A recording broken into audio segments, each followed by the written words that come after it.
Welcome students, concepts of physics में आपका स्वागत है। मैग्नेटिक इफेक्ट ऑफ करंट में अब तक मैंने जो आप लोगों को बताया है उस पर आधारित कुछ न्यूमेरिकल प्रॉब्लम्स आज बताऊंगा। इसमें सबसे पहले इस फिगर पर ध्यान दीजिए। ये एक कंडक्टर है, इन्फिनिटी लॉ है, इधर भी इन्फिनिटी लॉ, इधर भी इन्फिनिटी लॉ, और ये इसका स्ट्रेट पोर्शन है। उसके बाद ये सेमी सर्कुलर पोर्शन, फिर उसके बाद स्ट्रेट पोर्शन, और इसमें करंट आई जा रहा है, और इसका जो सर्कुलर पोर्शन है उसका रेडियस आर है। और इसमें पूछा गया रहेगा क्वेश्चन में कि find out the total magnetic field at the centre O. अब ये देखिए टोटल मैग्नेटिक फील्ड कैसे लाएंगे। तो सबसे पहले तो देख लीजिए सर्कुलर पोर्शन की वजह से लाएंगे, फिर उसके बाद इन दोनों स्ट्रेट पोर्शन की वजह से लाएंगे। तो इस स्ट्रेट पोर्शन की वजह से अगर आप देखें राइट हैंड थंब रूल से, तो इस स्ट्रेट पोर्शन की वजह से मैग्नेटिक फील्ड इस प्रकार होगा, यानी पॉइंट ए पर आउटवर्ड्स होगा। इस स्ट्रेट पोर्शन की वजह से देखेंगे राइट हैंड थंब रूल से, तो यहाँ भी यानी पॉइंट ओ पर मैग्नेटिक फील्ड आउटवर्ड्स होगा। और सर्कुलर पोर्शन में चूंकि करंट एंटी क्लॉकवाइज है, तो आप जानते हैं कि सर्कुलर पोर्शन में एंटी क्लॉकवाइज होता है, तो सेंटर पे आउटवर्ड्स होता है। यानी इन तीनों पोर्शन की वजह से सेंटर पे मैग्नेटिक फील्ड आउटवर्ड्स होता है। तो तीनों की वजह से मैग्नेटिक फील्ड निकाल के हमें ऐड करना है। तो सबसे पहले तो magnetic field due to circular portion निकाल लेते हैं।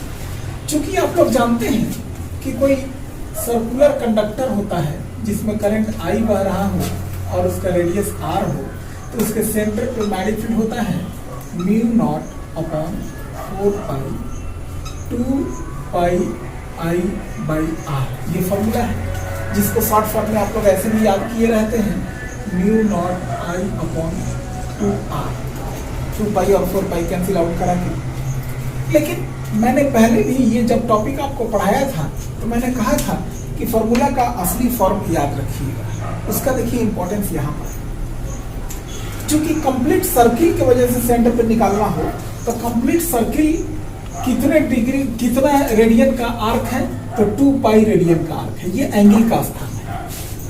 उसी प्रकार अगर सेमी सर्किल हो और इस सेमी सर्किल में करंट आई जा रहा हो और इस सेमी सर्किल का भी रेडियस आर हो, तो इसकी वजह से इसके सेंटर ओ पे मैग्नेटिक फील्ड होगा म्यू नॉट अपॉन 4 पाई, और इस एंगल के जगह पर हो जाएगा पाई आई बाई आर। ये हो गया हमारा फॉर्मूला।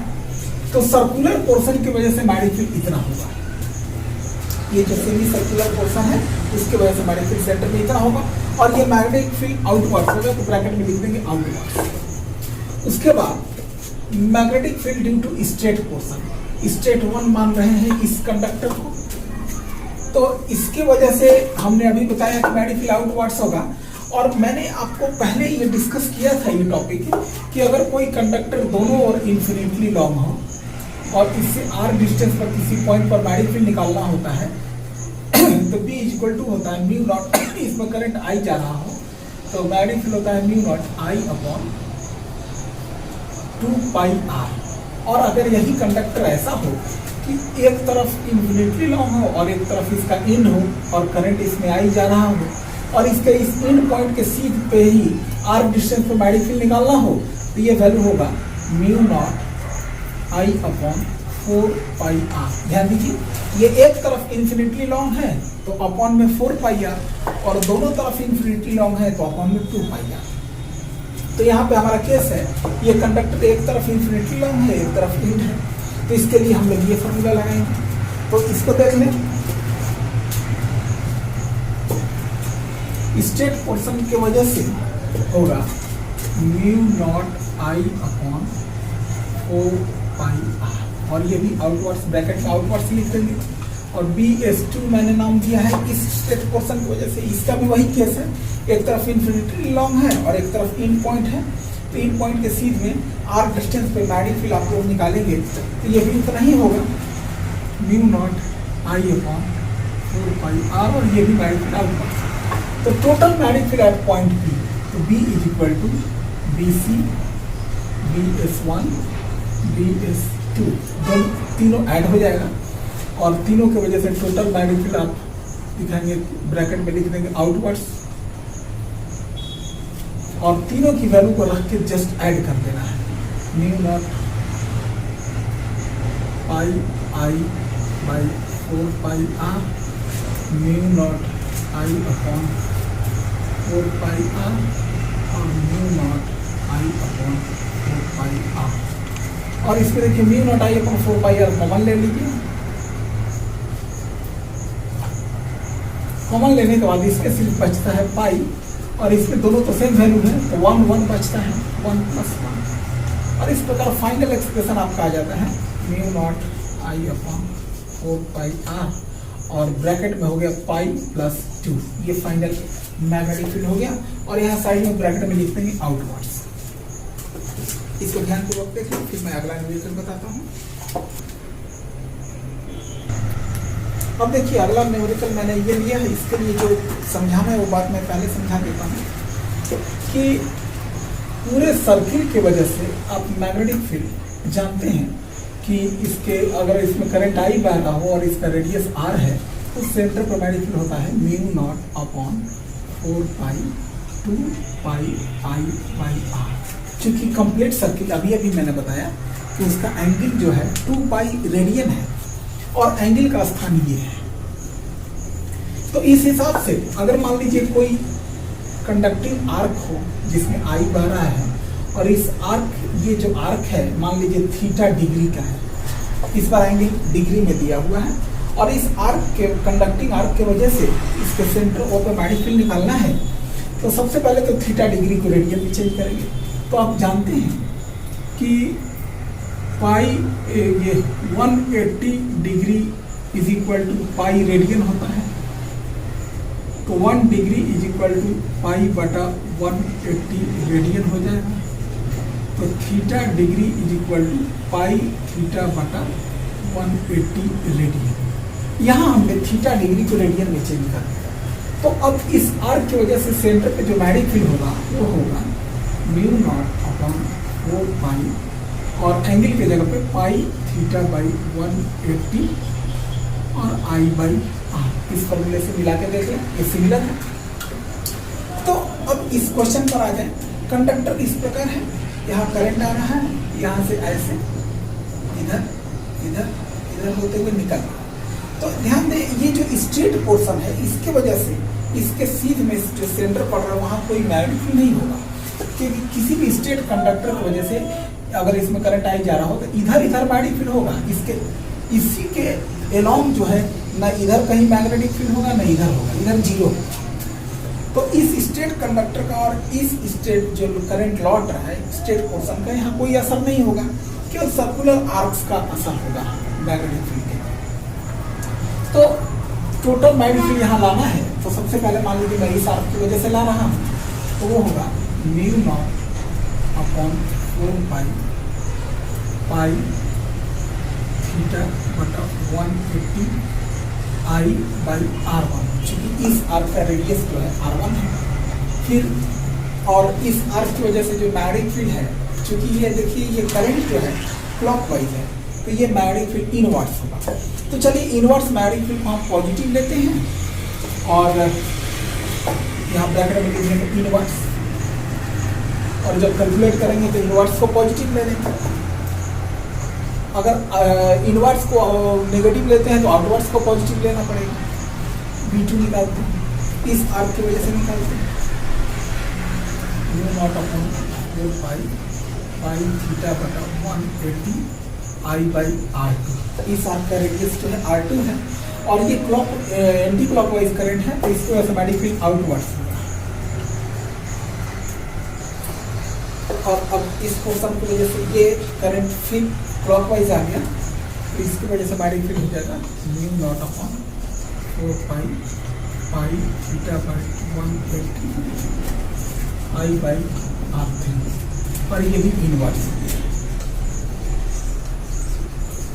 अब टोटल मैग्नेटिक फील्ड लाना है एट द सेंटर तो होगा आपका B is equal to B1 plus B2 plus B3 और इन तीनों वैल्यूज को रख लेंगे। इन तीनों में जो कॉमन है मैं डायरेक्ट निकाल के दिखा दे रहा हूँ। तीनों में से कॉमन को आप बाहर निकाल लें। कॉमन है क्या mu naught upon 4 pi pi theta by 180 आई। और क्या कॉमन नहीं बचा, 1/r1, 1/r2, 1/r3। लेकिन ध्यान देना है, इनवर्ट्स मैग्नेटिक फील्ड को हमने पॉजिटिव लिया है, आउटवर्ड्स को नेगेटिव, तो V2 आउटवर्ड्स है तो ये नेगेटिव हो गया। और इस प्रकार इसको सिंप्लीफाई कर दें या क्वेश्चन में कुछ वैल्यू दिया हुआ है तो उस वैल्यू को पुट कर दें तो इसका भी आंसर आ जाएगा। अब मैं इसके बाद आपको एक आखिरी निमित्त बताऊंगा। अब देखिए आज का आखिरी एग्जाम्पल बता रहा हूँ। इसमें ये स्ट्रेट पोर्शन है जिसमें करंट आई बह रहा है और ये सर्कुलर पोर्शन है, इसमें भी करंट आई बह रहा है। सर्कुलर पोर्शन में करंट एंटी क्लॉकवाइज है और इसका रेडियस आर है और स्ट्रेट पोर्शन दोनों ओर इन्फिनिटली लॉन्ग है और इसके वजह दोनों के वजह से सेंटर ओ पे मैग्नेटिक फील्ड निकालना है। तो यहाँ देखिए स्ट्रेट पोर्शन की वजह से सेंटर पे निकालेंगे यस, तो स्ट्रेट पोर्शन की वजह से सेंटर पे magnetic field right hand thumb rule से आप पाएंगे आउटवर्ड्स हो रहा है और सर्कुलर पोर्शन भी एंटी क्लॉकवाइज है तो उसके वजह से भी आउटवर्ड। अगर ये क्लॉकवाइज होता तो इनवर्ड हो जाता, तो एक के मैग्नेटिक फील्ड में से दूसरे के मैग्नेटिक फील्ड को हम लोग सबट्रैक्ट कर देते हैं। लेकिन चलिए अब देखिए स्ट्रेट पोर्शन की वजह से मैग्नेटिक फील्ड निकालिए तो वो हो जाएगा आपका μ0I/2πr। Infinity long straight conductor की वजह से इतना ही होता है और ये मैग्नेटिक फील्ड आउटवर्ड्स है। और सर्कुलर पोर्शन की वजह से निकालिए तो वो होता है μ0I/2r और ये भी आउटवर्ड्स है। तो टोटल मैग्नेटिक फील्ड आपको निकालना होगा तो वो हो जाएगा आपका μ0, पहले बी सर्कुलर पोर्शन ले लिया फिर स्ट्रेट पोर्शन ले लिया, दोनों को ऐड कर देंगे तो ये हो गया आपका μ0I/2r और μ0I/2πr, दोनों को ऐड कर देना है। μ0I/2r कॉमन ले लीजिए, ब्रैकेट में बच गया 1 + 1/π इज द फाइनल आंसर। और यहाँ साइड में दिखा दीजिए कि नेट मैग्नेटिक फील्ड का डायरेक्शन आउटवर्ड्स है। इसको तो आप नोट ही कर लें, फिर इसी क्वेश्चन में थोड़ा सा मैं चेंज करके आपको बता दूंगा। अब देखिए इस बार सर्कुलर स्ट्रेट पोर्शन में तो करंट वैसे ही है सर, लेकिन सर्कुलर पोर्शन में करंट जो है क्लॉकवाइज हो गया। तो मान लीजिए कि हम क्लॉकवाइज को पॉजिटिव ले लेते हैं और एंटी क्लॉकवाइज को नेगेटिव। वैसे देखा जाए तो क्लॉकवाइज सर्कुलर पोर्शन की वजह से मैग्नेटिक फील्ड का वैल्यू बड़ा है, ज़्यादा है, और स्ट्रेट पोर्शन की वजह से मैग्नेटिक फील्ड कम है, क्योंकि इसमें देखिए एक एक्स्ट्रा फैक्टर पाई से डिवाइड है। तो हम ऐसा करते हैं जिसकी वजह से, जैसे सर्कुलर पोर्शन की वजह से जो वैल्यू है बड़ा है तो उसको पॉजिटिव ले लेते हैं, यानी सर्कुलर पोर्शन की वजह से मैग्नेटिक फील्ड होगा इनवर्ड्स, क्योंकि इस बार ये करंट हो गया क्लॉकवाइज, और स्ट्रेट पोर्शन की वजह से वैसे ही आउटवर्ड्स। तो इनवर्ड्स को हम पॉजिटिव ले लेते हैं क्योंकि उसका वैल्यू बड़ा है, और आउटवर्ड्स को नेगेटिव लेंगे। तो देखिए ये फाइनल आंसर हमारा ऐसा बन जाएगा, चूंकि आपने इनवर्ड मैग्नेटिक फील्ड में से आउटवर्ड्स को माइनस किया है तो नेट डायरेक्शन आपको दिखाना होगा इनवर्ड्स। अगर आप भले ही मान लीजिए इनवर्ड्स मैग्नेटिक फील्ड बड़ा है, लेकिन आप दिखा दिए स्ट्रेट में से अगर सर्कुलर पोर्शन माइनस करते तो यानी कि आप आउटवर्ड्स मैग्नेटिक फील्ड में से इनवर्ड्स मैग्नेटिक फील्ड आपने माइनस किया है, वैसी स्थिति में आपको डायरेक्शन भी आउटवर्ड्स दिखाना पड़ेगा। और इसके बाद मैं कल अगले टॉपिक पर पहुंचूंगा।